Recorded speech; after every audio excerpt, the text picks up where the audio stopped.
So I made a comment in another video recently about making my best ranger that's not a ranger kind of a class.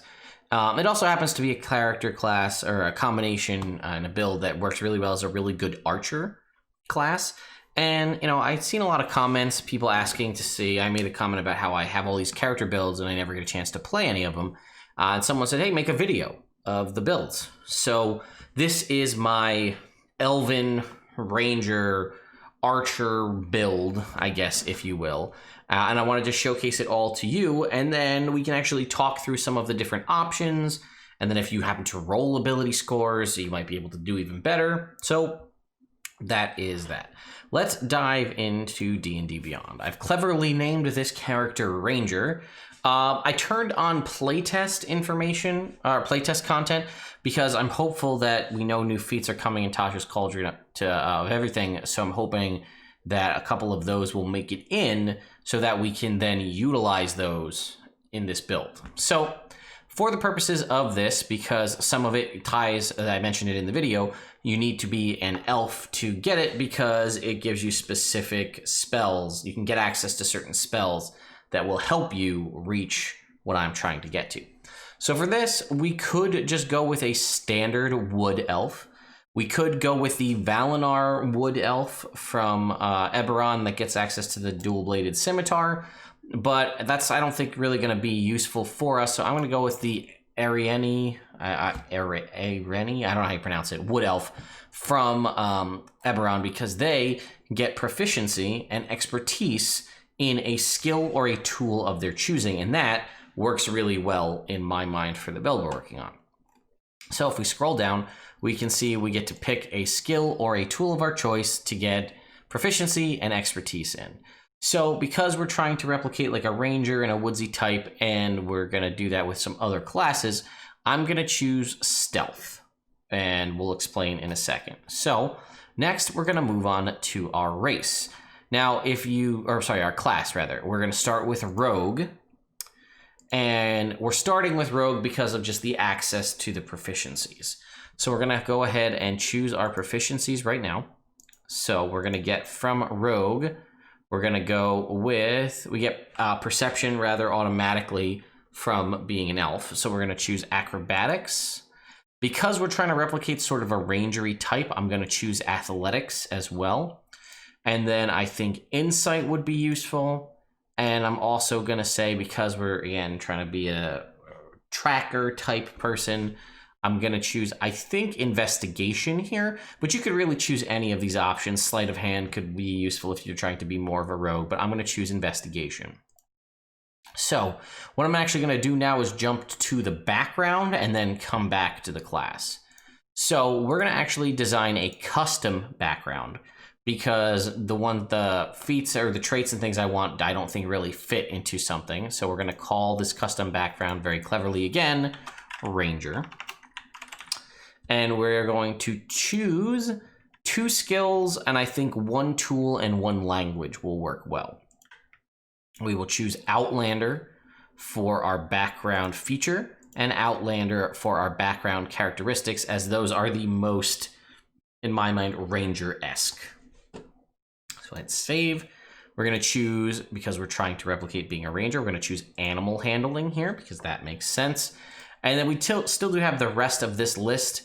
I'm going to choose, I think, medicine, and you'll see why in a second. For our tool, I'm going to take herbalism kit. That'll, in theory, also allow us to make potions. And then as a language, I'll just pick Draconic. That's usually my go-to language. And then our background feature is Wanderer. You have an excellent memory for maps and geography, and you can always recall the general layout, terrain, settlements, and other features around you. In addition, you can find food and fresh water for yourself and up to 5 other people each day, provided that the land offers berries, small game, water, and so forth. So that's very rangery in that respect. You also could potentially take, if you wanted, instead of herbalism kit, cartographer's tools. That would also be a good fit. Again, you could take leather working tools if you'd rather kind of go that route with more of the skinning and tanning of hides. A couple of options here. Or again, if you don't think the language is useful, change this to be 2 tools and then pick the tools that you want. So let's go back to the class. So what we're going to do here is put ourselves Well, I guess we should probably determine our ability scores. So what I'll do first is point by, and then towards the end, we'll roll and just see how we do with some random rolls just to see. So we are an elf, so we're going to get +2 to our dexterity, at least before Tasha's comes out anyway. So we're actually going to put 15 points in dexterity. And then we're going to be trying to replicate ranger, so we're also going to put 15 points in wisdom, which means that with our racial ability modifier, that's going to put our wisdom to a 16, and our dexterity is currently sitting at 17. I'm going to go ahead and put our constitution at 14, so we have some decent hit points. And then at this point, we have 2 to play with, so I will likely put those 2 in intelligence just to offset that. We are not really doing strength. We're kind of going to be a dexy, a bow type build, and charisma. We're more of a ranger, woodlandy type. So we're likely not going to be we're not going to be the face man of the party. Obviously, you could swap this around. And again, if we happen to roll exceptionally well on our ability scores, it may not matter. But that also depends on how folks determine ability scores in the games that you play. So now we'll go back to class. So we have to choose our 2 expertise. We are going to choose perception because that boosts our passive perception to an ungodly high amount. And we'll probably choose, I'm going to say acrobatics. We'll start with acrobatics. So we're going to go 3 levels here into rogue to choose our subclass. And our subclass, probably shocking no one, is going to be scout. And scout gives you survivalist, which is automatically going to give you proficiency in nature and survival and expertise in both of those. So if you're keeping track right now, we have expertise in stealth, expertise in nature, expertise in survival, expertise in perception, and expertise in acrobatics. Okay, we've got that all already going for us. So next, we'll do 1 more level here in rogue so we can get our ability score, and we're going to take a feat, and we're going to take elven accuracy with a +1 to our dexterity. So that is going to put our dexterity now to an 18, and anytime we have advantage on an attack using dexterity, intelligence, wisdom, or charisma, we re-roll 1 of the 2 dice. And we are a rogue, and we're going to probably be in the woods, and we can hide as a bonus action. So in theory, we may be able to get access to advantage relatively frequently in that respect, therefore giving us extra chance to fish for crits. And with sneak attack, that will increase. So we have options. Next up, we are going to multiclass into fighter. Go ahead and take a level in fighter. And that first level in fighter is really just going to give us a fighting style, which the important thing for that is we're going to take archery to boost our bows. We're also going to get access to second wind, which is useful. And we're going to get proficiency in martial weapons, which now means we can use a longbow because we traded away the racial longbow proficiency by choosing the elf we picked to get expertise in a skill.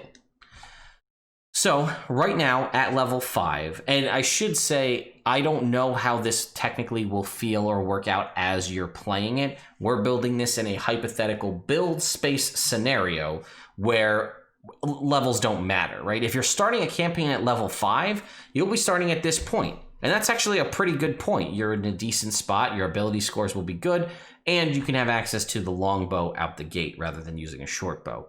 And you're going to feel, I'd say, pretty good. So now we're going to continue on leveling up here. So we will put 2 more levels in fighter to give ourselves access to our martial archetype for fighter. We have now also gotten access to action surge, which is very good. And for our martial archetype here, we are going to choose samurai. That's also going to give us an additional proficiency. For that proficiency, we're going to choose a skill, and we'll choose history. We also have the option for performance or persuasion, but we're going to choose history. Just again, we're a ranger. We have a lot of good knowledge going for us. But the crux of this is fighting spirit. And fighting spirit, for those of you who don't know, 3 times per long rest as a bonus action, you can give yourself advantage on all attack rolls you make until the end of your current turn, and you also gain 5 temporary hit points. So with that, we now have a chance to gain advantage on attacks, therefore immediately triggering sneak attack automatically without having to be hidden.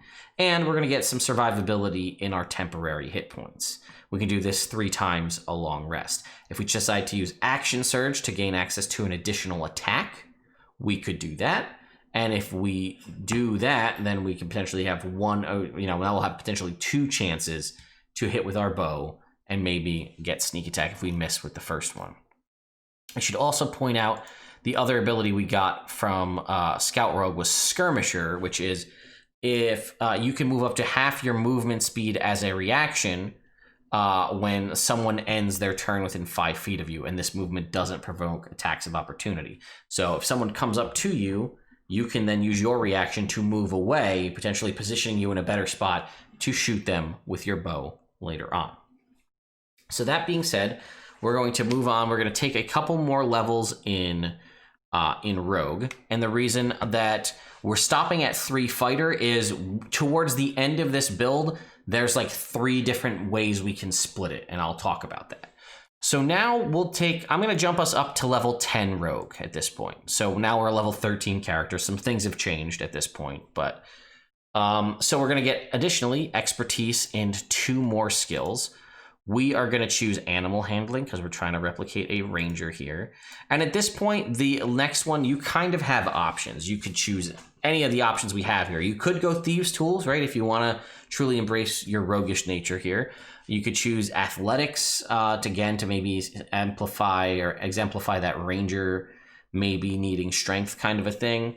History, insight, investigation. I'm going to choose investigation. And then we get an ability score improvement at level 8. For this, we're going to just put 2 points in our dexterity to put our dexterity up to 20.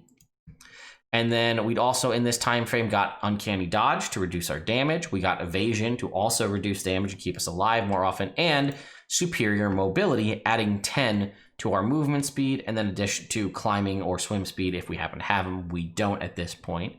But that also extends our movement is now 45, which when we go to use our Skirmisher feature, we now have more movement if we try to use our reaction to move away. And we get access to another ability score. So for this, we're going to dive into the racial feats, and we are going to take Wood Elf Magic.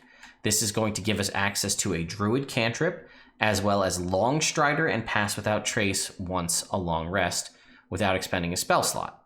Wisdom is our casting stat for this, and you have a lot of options here, right?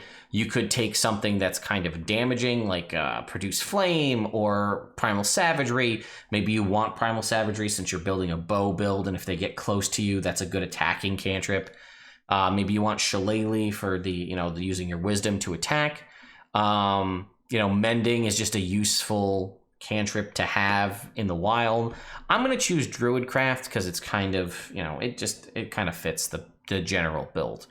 So at this point, we are sitting at level 13. We have just under 100 hit points. We have decent overall ability scores, and we have sort of built in some options here, right? So we're going to be if we jump to let's go jump to our character sheet at this point. So you can see right here, we've got a 20 dexterity, a 16 wisdom, and look at our skills here, right? We have acrobatics plus 15, animal handling plus 13. We even have athletics at 4, which we could have raised if we chose expertise in that. History, insight at plus 8, investigation at plus 10. Our medicine checks are at a plus 8, nature plus 10, perception plus 13, stealth plus 15, survival plus 13. So we clearly are a very good, all-around, well-skilled character to fill the rogue skill monkey aspect of things. But we are also going to be ridiculously powerful in nature at handling animals, tracking, knowledge of things in nature, being stealthy, being aware of things with a 23 passive perception and a 20 passive investigation, and even an 18 passive insight. We're pretty good. We also have trance, which we now know from my recent video is basically a 4-hour long rest. We can't be put to sleep magically, and we have advantage on charm effects as well as dark vision. We have we didn't choose our equipment, so let's go choose just our starting equipment that we would get. So we'll choose a short sword, we'll choose another short sword, an explorer's pack because we're going to be outdoors. We're going to go here to manage equipment. And we're going to add studded leather armor because we would have bought that pretty early on. And we're going to add a longbow as well. So go ahead and add our longbow, just a standard longbow at this point. Longbow, studded leather. So our AC is now currently 17. And we look at our longbow, we have a plus 12 to hit. That's a pretty solid number for your to hit at this point. And that's with a base longbow and nothing else. What else do we have? Additionally, we have our fighting spirit, 3 times a long rest to give us some temporary hit points, as well as advantage on attack rolls. We have 5d6 on our sneak attack damage. We can dash, disengage, or hide as a bonus action if we're not using fighting spirit. We can have our reactionary move with skirmisher. Again, uncanny dodge and evasion for survivability, and a 45-foot movement speed, as well as Mask of the Wild, which is going to improve our stealth by, you can attempt to hide if you're only obscured by light foliage, heavy rain, falling snow, mist, or other natural phenomenon, making it even easier for us to hide. We've got Elven Accuracy for our additional rolls on advantage, and we currently have Druidcraft, Long Strider, which is going to increase our movement speed by 10 feet, non-concentration for an hour, putting us up to 55 feet of movement, and Pass Without a Trace for concentration to add a plus 10 to our stealth checks, which as of right now, before rolling with that up, would give us a 25 minimum, or 26 minimum stealth if we rolled a natural 1 on our stealth check.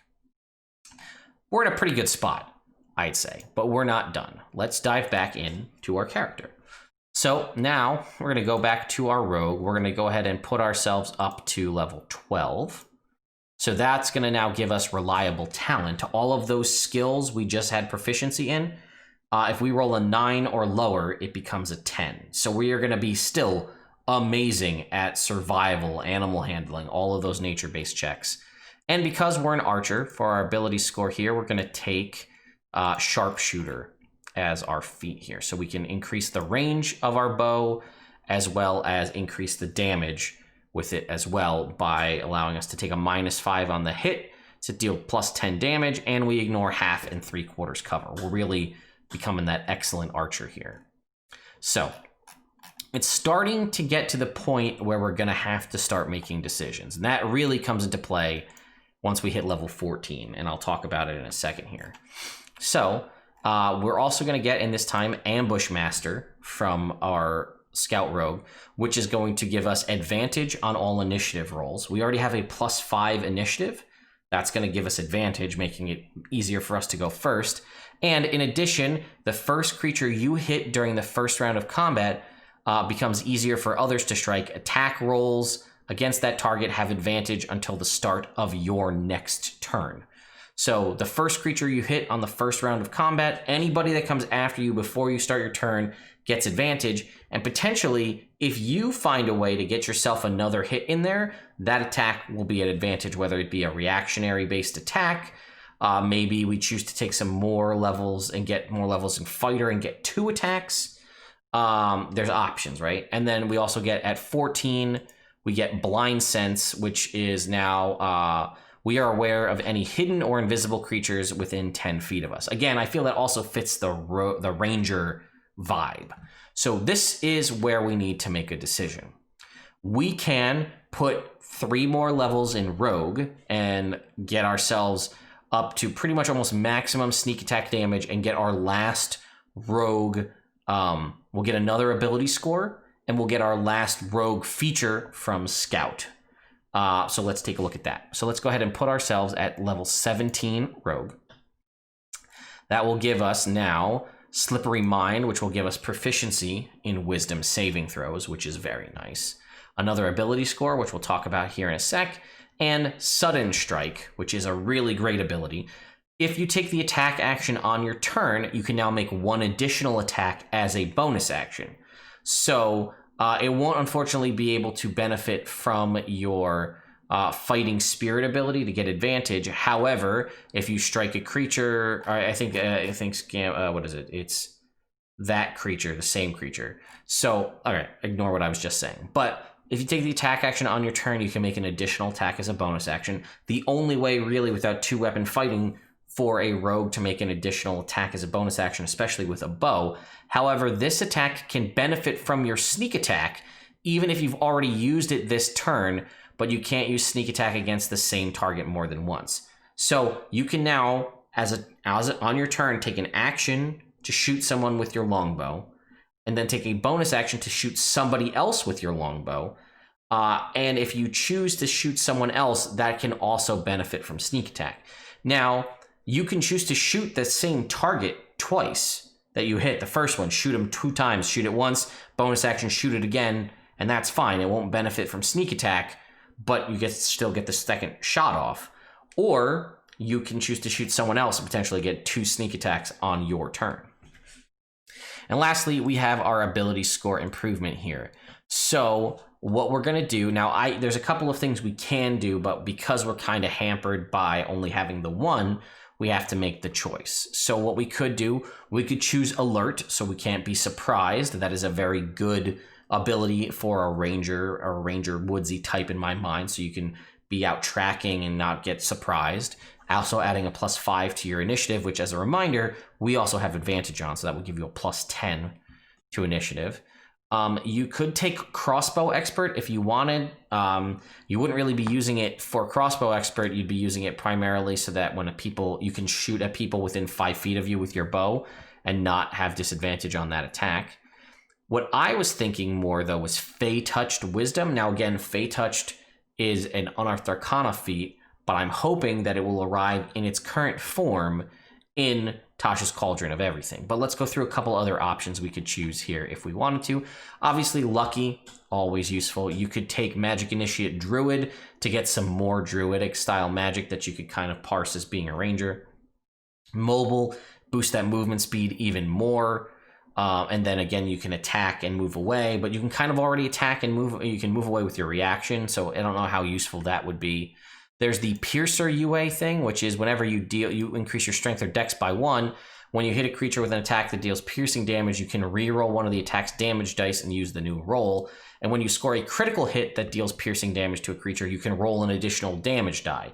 That may be useful for you because you could potentially get access to advantage and possibly gain more crits because you have Elven Accuracy as a 3rd chance to get a crit. So that may be something. Again, it's Unearthed Arcana, so you never know if it's going to arrive in the same form. And then Ritual Caster, again, if you wanted to get some more potentially druidy magic. Skilled is a great one because that you can get even 3 more proficiencies in skills if you want, or tools to kind of round out your what tools you have access to. But with Skilled, 3 more skills is 3 more skills that will benefit from reliable talent. So then that's 3 more things that you can really just be excellent at. And that, Tough is always a good one for extra hit points. That would be an option. But we're going to go ahead and choose Fey Touched Wisdom because our wisdom is pretty high. That's going to give us Misty Step once a long rest, and a spell from the Divination or Enchantment School of Magic once per long rest. And that option we're going to choose, Hunter's Mark. That is the quintessential ranger spell, Hunter's Mark. You now have access to Hunter's Mark as a rogue fighter, which is a pretty cool thing to think about. And then we can go ahead and take a look at our class as we stand right now. So here it is. An advantage on initiative. We have a bunch of awesome skills. Look at this. Our survival check is a 15. It's going to be a minimum 25 because it can't be lower than that because of reliable talent, which means you're going to be really good at tracking anything. It also means the maximum is a 35. Our acrobatics, our animal handling, again, stealth, all of these numbers are super high. And again, anything that's we're proficient in, mind you, we cannot roll under a 10 on the die. If we roll under a 9 or below, it becomes a 10 because of reliable talent. So you could see why if you chose Skilled as a feat, you could fill in 3 more of these bubbles, and then those would also be subject to reliable talent. We currently have a 25 passive perception and a 22 investigation. It is very hard to sneak up on us. We also got proficiency in wisdom saving throws along with dexterity and intelligence. And in theory, if we'd had extra ability scores or to burn, we could have taken something like resilient constitution to get proficiency in another saving throw if we wanted. Our longbow is again at a +13 to hit. And now you can see our spells are Druidcraft, Hunter's Mark, Longstrider, Misty Step, Pass Without Trace. Again, most of these, with the exception of the cantrip, are per long rest, but you still have access to rangery magic. And then let's go back. I want to talk about equipment too, but let's go back to our character builder and let's manage our levels and talk about the two other schools of thought I have. So we can go down to 16 in Rogue. So we're still going to get our ability score improvement that we chose here, which was Fey Touched Wisdom, which is going to boost our, which I don't know if I mentioned, it's going to boost our Wisdom by, I don't think we chose it. Did we choose it? It's going to boost our Wisdom by 1. So our Wisdom is currently sitting at a 17, which was kind of useless there. But because we went down to level 16 Rogue, losing out on our sudden strike ability from Scout Rogue, we're going to take another level here in Fighter, which is going to give us more hit points, and we're going to get an extra ability score. And for this one, we're going to now take Observant Wisdom, because this will now put our Wisdom modifier at an 18. And in putting our Wisdom modifier at an 18, we now have a 31 passive perception. Our perception check minimum down here again is a 26. Any of our skills here, I don't think any of our actual abilities here have you know, they don't actually use, there's no saving throws, but if they had saving throws associated with them, the Wisdom, it would be keyed off of Wisdom.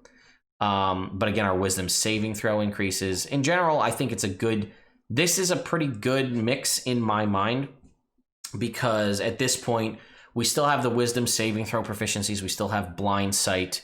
It just gives us a little more balance. And again, if you happen to roll ability scores and roll well or determine them in some other way, you may be able to have more freedom in feats that you choose. Then let's go back and take a look at, I guess there is two technical more thoughts, streams of thought. We could go down to 15 Rogue, losing out on that ability score we just got, which was going to, so our Wisdom is set back now to 17.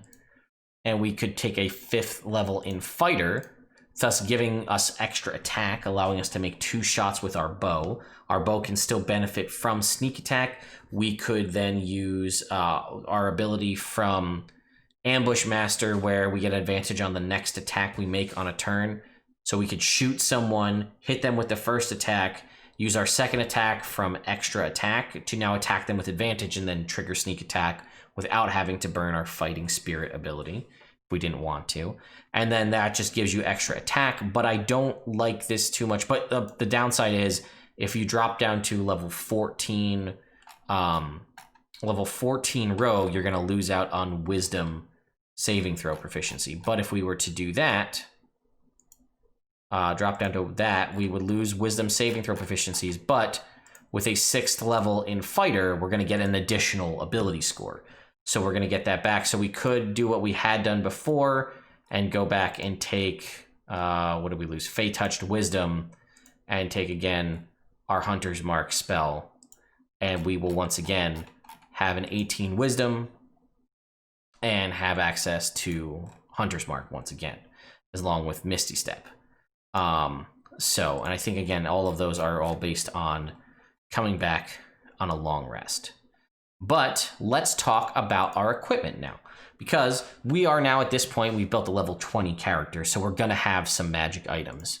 So I'm not going to go too crazy with the magic items, but I think it's reasonable to say that we could have, in this time, gained a +2 longbow. So we're going to go ahead and equip that and unequip our existing longbow. So now we have a +15 to hit, and we do +7 damage with our longbow, a d8 +7. So that's pretty good. Now, what other things do we need to be Ranger-esque? Well, I feel like everybody's going to suggest, and I'm going to agree, we're going to go ahead and take Bracers of Archery, and we're going to attune to them. So now we're dealing a d8 +9 damage on our bow. So we're very, very good with our bow damage. Again, on top of sneak attack and spells that we're going to take. So we're going to need some sort of studded leather armor. And I feel like at this point we could gain access to magical armor. So to fit into the Ranger motif, My gut is actually telling me to choose Mariner's studded leather armor that's going to give us a swim speed. You could, in theory, opt for a +1, +2, +3 studded leather armor. I can't really guarantee what you're going to have access to in your game, but uncommon studded leather armor sort of makes sense to me, so I'm going to go ahead and give us that. So now we have a swim speed, but again, our swim speed also gets boosted, so we have a 45-foot walk speed and a 45-foot swim speed. To kind of add to our stealthiness in the woods, I'm going to go ahead and give us Boots of Elvenkind, which will give us advantage on stealth checks that rely on moving silently, and those also happen to be non-attunement. We're going to need a cloak, so what I'm going to suggest is our rarest item on the list here is going to be Cloak of Arachnida, and what this does is when we get this bad boy, it is going to give us resistance to poison damage, which again I feel like fits a ranger. We're going to now have a climbing speed equal to our movement speed. So we now have a 45-foot climb speed, walk speed, walk speed and swim speed. We can also now move across surfaces and upside down like a spider. We can't be caught in any webs or difficult terrain used by webs, which fits the ranger vibe. And we can cast the web spell at will with twice the normal area. I'm sorry, it's not at will. It's the web created by this fills twice the normal area. Once used, this can't be used again until the next dawn.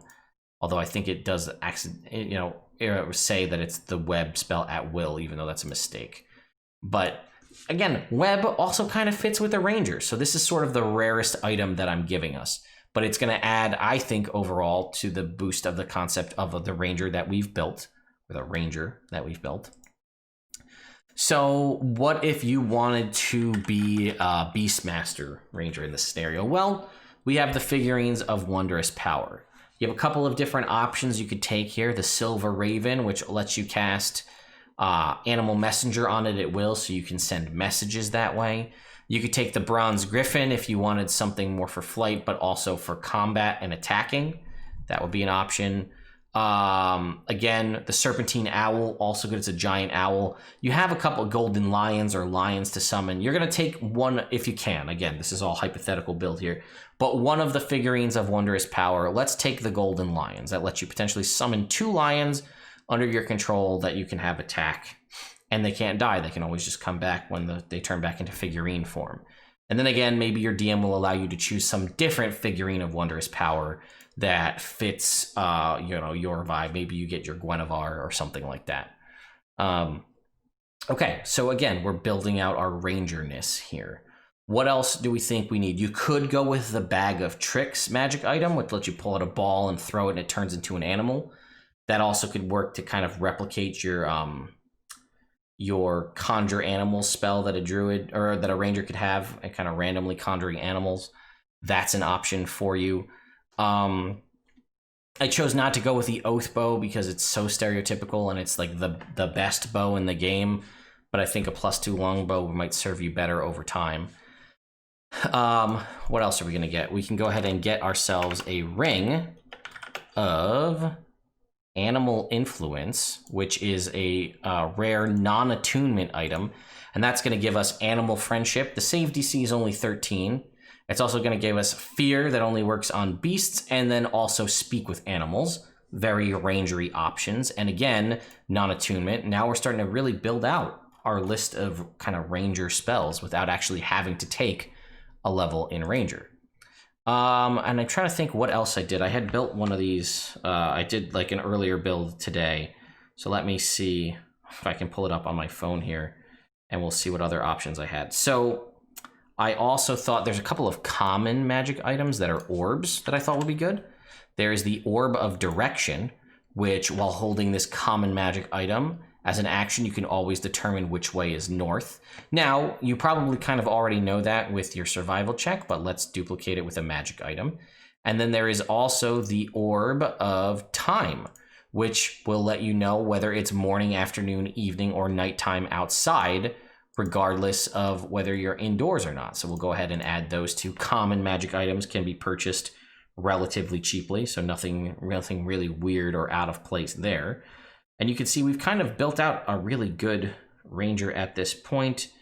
Did I add anything else? Oh, we added the Quiver of Alona, which is basically going to give us again, a non-attunement magic item that is uncommon. That's going to allow us storage space to store a ton of different things. The smallest compartment stores 60 arrows, bolts, or similar objects. The mid-sized one holds up to 18 javelins or similar objects. And the longest one can store 6 objects, such as bows, quarterstaffs, or spears. You can draw any item from the quiver as if doing so from a regular quiver or scabbard, so as part of an attack. So this also lets you stock up on a whole bunch of different arrows and options and things, and it's kind of an extra dimensional space that you can use. We could, if we wanted to, go ahead and take some ammunition if you wanted to. I've already discussed that I don't love the plus whatever ammunition. So can we do arrows? Will it show up as arrows if I type in arrows? It will, arrows. So we could maybe get some +2 arrows in here maybe if we wanted. Go ahead and add those in. Now, I don't know if that changes this. No. So if we used +2 arrows, that our attack with our longbow becomes this +17 to hit and does +11 damage. I don't like that, because then you kind of get into the weird spot of trying to track ammunition, and then, you know, who knows how many times you're going to be able to buy +1, +2, +3 ammo. And I'm looking at my build from earlier today, and I think that was pretty much it that I had added in on this class as far as magic items had gone. So this currently, with this build, I mean, we have a lot of stuff, but we're a level 20 character. So I feel like we only have 1 very rare item. We have 4 rare items and a couple of uncommons and commons. So we still technically have an attunement slot, right? At this point, you may or may not have been able to gather one of the books in your campaign, right? To give the +2 to dexterity and boost the max, or the +2 to wisdom to get you 20 wisdom.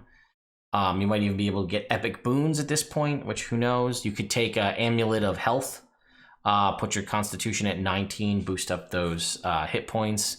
Something that I thought would be interesting would actually be taking, you have all of these spells here, and a lot of them are once a long rest, but I thought it would be interesting to get a ring of spell storing as your other attunement magic item. So you could cast, say, Hunter's Mark whenever you're not using it at the end of the day, and store 5 Hunter's Marks in your ring of spell storing on top of the one you get at the end of every long rest. So you'd have access to multiple uses of these different single-use spells that you have. So you'd have a larger pool of that. And that, I think, could actually be really cool to help. You could take a Pearl of Power in theory, but you don't really have spell slots. You just have spells, but you could cast them into a ring of spell storing. You know, you still could, in theory, if you wanted to take the Cloak of Elvenkind as opposed to the boots, because that gives you people disadvantage to see you, but it is attunement. There is the animal mask, I think it is, or beast. There's a mask. What is it called? Mask of the Beast, right? 3 charges to let you cast the animal friendship spell as an action, right? We could throw that on. That's another uncommon. That's going to go ahead and add in another option. We have animal friendship from the Ring of Animal Influence. We could have animal friendship from the Mask of the Beast as well. So it gives you multiple options. Again, you don't necessarily need to have these, and then you still have options for other things. Still, you know, an attunement magic item. You could take the Eyes of the Eagle that give you better perception if you wanted to go that route. And the only other one I would say is, it starts with a K.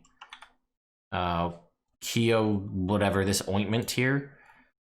Because you don't currently have any healing other than your self-healing from Second Wind. This glass jar here, you can apply this ointment to yourself or to someone else, and it cures 2d8 plus 2 hit points.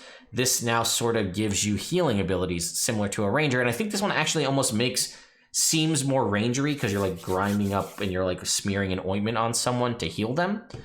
So that is that. That's the basically crux of the build. This is a 40-minute video. I didn't expect it to be this long, but it is what it is. So now what I'm going to do is I'm going to go ahead and roll ability scores right now. I'm going to use the standard method that they reference in the player's handbook, which is 46, drop the lowest, and I'll do that 6 times. And then we can go ahead and reassign our ability scores and see if it would free us up to take anything more interesting as we went through. So here we go. First roll is a 9, a 12. So we're going to go here to manual. We'll put our 12 in strength. And we're going to hope that that's the lowest. All right, next up is a, what is this, 7, a 13. Start here with a 13 charisma. Come on, baby. Oh, well, there's another 12. That's going to go in intelligence. And then we'll see how we do here. Here we go. Okay, that's another 12. Well, this isn't working out as good as we'd hoped. And then we've got a, oh, nope. Yeah, this character is not going to be that good. An 11.